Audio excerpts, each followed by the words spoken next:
रास्ते में उसे दुकानदार मिलता है और वो खुश होती है कि उन्हें अपने बेटे के लिए कम उम्र की दुल्हन मिल गई है। ठीक है, वह जोर जोर से बड़बड़ा रहा था कि कम उम्र की लड़की है, शादी के बाद घर का सारा काम करेगी और मुझे उसे काम करने के पैसे भी नहीं देने पड़ेंगे। ठीक है, जब वो जंगल में जा रही थी तो जंगल में जाते जाते उसे एक आदमी मिला जो कि खुद अपने आप से बड़बड़ा रहा था और कह रहा था कि अच्छा हुआ मुझे कम उम्र की एक लड़की दुल्हन के रूप में मिल गई और अब मैं उससे सारा घर का काम भी करवाऊंगा और मुझे पैसे भी नहीं देने पड़ेंगे। क्योंकि जब हम किसी को नौकर रखते हैं, अपने झाड़ू पोछा करवाते हैं, रोटी सब्जी बनवाते हैं, तो अपन क्या करते हैं, पैसा देना पड़ता है ना उसको। तो ये वो पैसा नहीं देना चाहता, इसलिए वो किससे अपने बच्चे की शादी करवा रहा होगा। अब आगे देखते हो उसका क्या है। अब वो गई, मीना को पता चलता है कि दुकानदार ने अपने बेटे की शादी के लिए उसकी चचेरी बहन रीता को चुना है। जो बड़बड़ा रहा था ना दुकानदार, वो किसके बारे में बात कर रहा था, उसकी बहन के बारे में बात कर रहा था। रीता अभी सिर्फ 15 साल की है, वह स्कूल की पढ़ाई पूरी होने तक शादी नहीं करना चाहती। रीता समझ नहीं पा रही थी कि अपने माता पिता से ये बात कैसे कहे। मीना ने सुझाव दिया कि दादी से मदद मांगी जाए। वे दोनों दादी के पास जाते हैं। ये रीता है और मीना है, ठीक है। और वो ये चाह रहे हैं कि शादी कैसे रोकी जाए, तो वो क्या करते हैं, दादी के पास जाते हैं। दादी मदद करने के लिए तुरंत मान जाती है। दादी खुद 15 साल की उम्र में पहली बार माँ बन गई थी, यानी दादी के साथ भी यही हुआ था। कम उम्र की उसकी भी शादी कर दी गई थी और वो 15 साल की उम्र में तो क्या हो गई थी, माँ बन चुकी थी। तो इसलिए दादी को वो तकलीफ समझ में आती है और वो मान जाती है कि इसकी शादी अभी जल्दी नहीं करवानी चाहिए। बच्चा मर गया था और दादी भी मरते मरते बची, क्योंकि छोटी सी उम्र होती है, छोटी सी उम्र में शरीर कच्चा होता है। इतनी बड़ी दर्द तकलीफ अपन जैसे बोलते हैं ना, अपने छोटे से बच्चा होता है, अगर उसका अपन बहुत तेजी से उसको मारते हैं तो छोटा बच्चा उसकी मार शायद सहन नहीं कर सकता, जितना बड़ा बच्चा कर सकता है। छोटे बच्चे को अपन कितना ध्यान से रखते हैं क्योंकि उसकी हड्डी टूटने के ज़्यादा चांसेस रहते हैं, ठीक है। उतना बड़े बच्चे एक दूसरे को मारते तो अब इतना नहीं होता है, जितना छोटे बच्चों को नुकसान जल्दी हो जाता है। तो वैसे ही लड़कियों के लिए छोटी उम्र में माँ बनना तकलीफ वाली बात होती है, इस वजह से उनकी जान को खतरा भी हो सकता है। वह नहीं चाहती थी कि रीता भी उसी तरह तकलीफ उठाए। वह रीता के घर जाकर उसके पिता को समझाती है कि रीता अभी बहुत छोटी है और अभी उसकी शादी की उम्र नहीं है।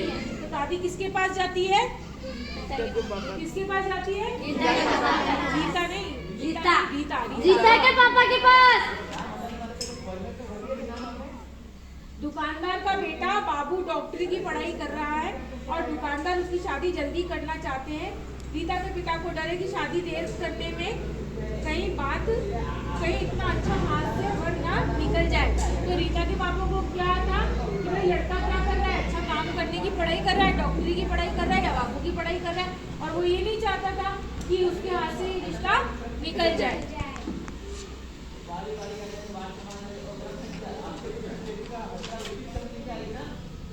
दुकानदार अपने बेटे के आने की खुशी में घर के सामने बांधनवाल लगाई। बेचारा बिट्टू इस बांधनवाल में उलझ जाता है। बांधनवाल होती है ना, अपन लगाते हैं फूलों की, इनकी मालाएं लगाते हैं। तो दुकानदार का बेटा घर आने वाला था, इस वजह से उसने लगाई थी और मिट्टू उसमें फंस गया, दिख रहा है। दुकानदार उसका पीछा कर रहे हैं। बंधनवाड़ से निकलने की कोशिश, मिट्टू दम से जमीन पर आ गिरता है, दिखा तुमको, वो लटका हुआ था और वो गिर गया नीचे। मीना मिट्टू को उठाकर ले आती है। राजू और रीता भी उनके साथ है। राजू कौन था, मिट्टू हिले डुले बिना एकदम शांत पड़ा है। उन्हें लगता है कि मिट्टू मरने वाला है। वे घबरा जाते हैं और मिट्टू को जगाने की कोशिश करते हैं। सारी कोशिशें बेकार थी। मिट्टू ज्यों का त्यों पड़ा रहता है क्योंकि वो ऊपर से जमीन पर गिरा ना, तो वो बेहोश हो गया। अचानक उन्हें एक अजनबी की आवाज सुनाई देती है। वह पूछ रहा है क्या हुआ।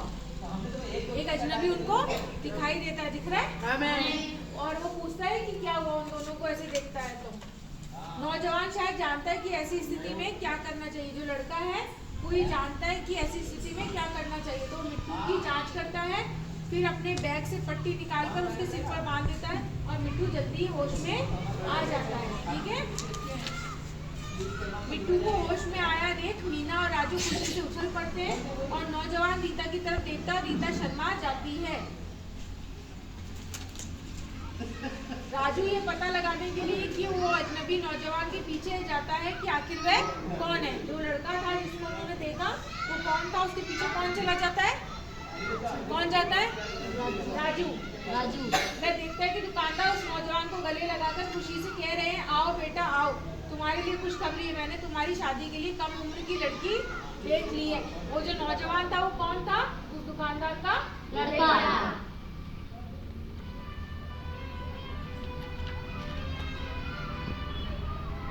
बाबू कम उम्र की लड़की से शादी करने से मना कर देते हैं। इससे उनके पिता की खुशी गुस्से में बदल जाती है। लड़का बाबू अपने पिता को समझाते हैं रीता अभी बहुत छोटी है और 18 साल से कम उम्र में लड़कियों की शादी करना गैर कानूनी है। कम उम्र की लड़की का माँ बनना भी सुरक्षित नहीं है। सरकार ने कितनी उम्र तय कर रखी है शादी की? 18 साल। लड़की की 21 साल, क्योंकि तभी वो थोड़े से परिपक्व या उनकी एज शादी की लायक होती है। मीना को जब ये पता लगता है कि इसी डॉक्टर से रीता की शादी की बात चल रही है तो वह उसे बताती है कि रीता पढ़ाई पूरी करने के लिए बहुत उत्सुक है। डॉक्टर बाबू कहते हैं कि रीता को पढ़ाई जरूर पूरी करनी चाहिए। वे रीता के पिता से मिलकर उन्हें भी समझाते हैं कि रीता भी शादी के लिए बहुत छोटी है। जो लड़का होता है ना वो उसको समझाता है। दादी माँ को एक तरकीब सूझती है। फैसला होता है कि बाबू और रीता की सगाई अभी कर दी जाए और शादी 3 साल बाद। इस बीच दोनों अपनी अपनी पढ़ाई भी पूरी कर लेंगे। तो वो क्या करते हैं? शादी तो नहीं करनी है उनको, तो वो उन्होंने कहा सगाई कर देते हैं और फिर बाद में जब पढ़ाई पूरी कर लेंगे और इनकी उम्र हो जाएगी शादी लायक तो इनकी शादी कर लेंगे। मिट्टू कहता है पढ़ाई पूरी कर लेंगे। रीता खुशी से मीना को गले लगा देती है। सब समझ गए कि 18 साल तक की उम्र पढ़ने की होती है, शादी की नहीं। आया समझ में? 18 साल तक हम कौन सी पढ़ाई पूरी कर लेते हैं? 18 साल तक हम कौन सी पढ़ाई पूरी कर लेते हैं? 12वीं क्लास। 12वीं क्लास तो हमको पढ़नी ही चाहिए। ठीक है।